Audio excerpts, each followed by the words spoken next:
Tom, American men constantly complain about their girlfriends flirting with other men, but are too afraid to do anything to fix it. Where is the happiness? Well, Western nations are objectively happier than Muslim nations on every metric. So, like the fact that one metric seems less happy is not the case. Men are still happier in America in the relationships than in Muslim nations.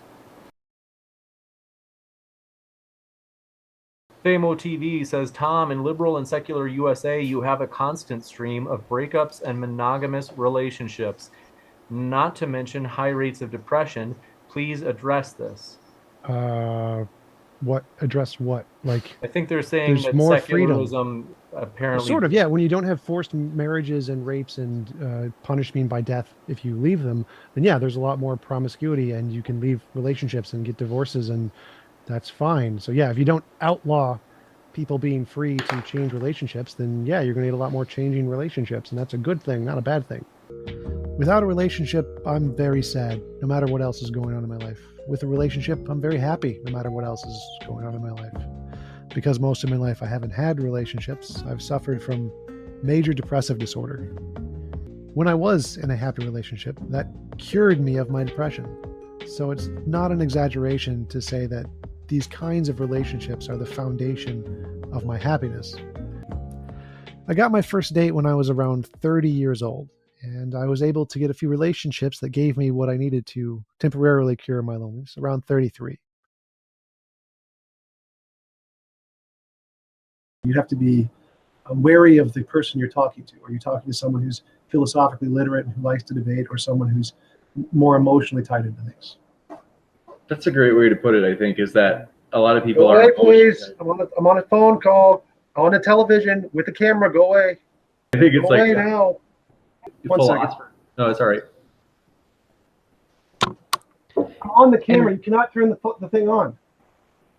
No more laundry. Yes, you can come down later. Come down later. I'm very busy right now.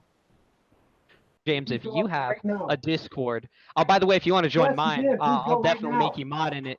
But if you have one Oh. individual, the one problem with muting is that sometimes it's tough to unmute from this position to Shannon. Oh, sorry about that. No That's all worries. right. I'm lonely. I have been for pretty much my entire life, and it has been the most challenging problem to try and overcome.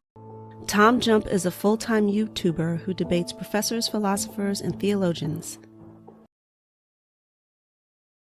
There's 100% consensus atheists like pizza more than poop. They like the taste of pizza more than poop. Now, if you make a claim that you're not claiming is true, like, I don't know, pizza is the best food, and you're not claiming that this is some fact of the universe. So if you claim, I like pizza, pizza is my favorite food, or if you're claiming Harry Potter is the best book, you don't need scientific evidence for that because it's not a truth claim about the universe, it's an opinion claim. You like pizza is the best food. What are they being skeptical of? How can you be a skeptic of that statement? What does it mean to be skeptical that most people like pizza?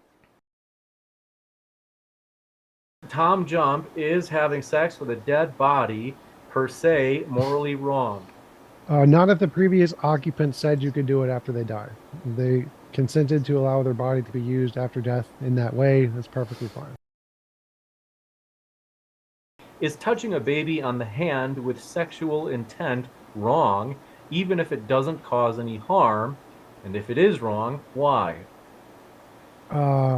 Yes, because the baby didn't consent. So if the baby doesn't consent, it's a violation of its consent, and so it's immoral. But the baby doesn't consent to being like held at all. Yeah. So it'd be morally better if you didn't ever violate any consent ever. So mothers are immoral by carrying their babies.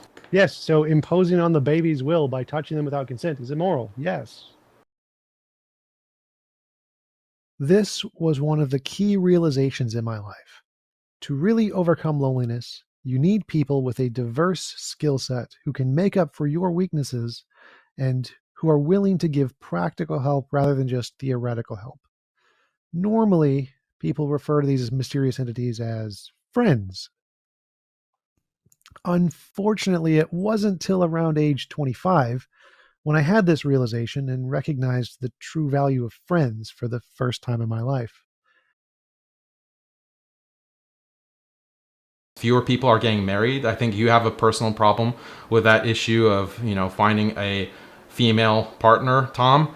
So these are things that I'm not trying to dig at you, Tom. You just literally had a video talking about your trouble on your channel about having difficulty finding a girlfriend, I think. Instagram model, yes. I mean, anybody in the chat, please, if you could have an Instagram model introduce me, it'd be appreciated. It would be great.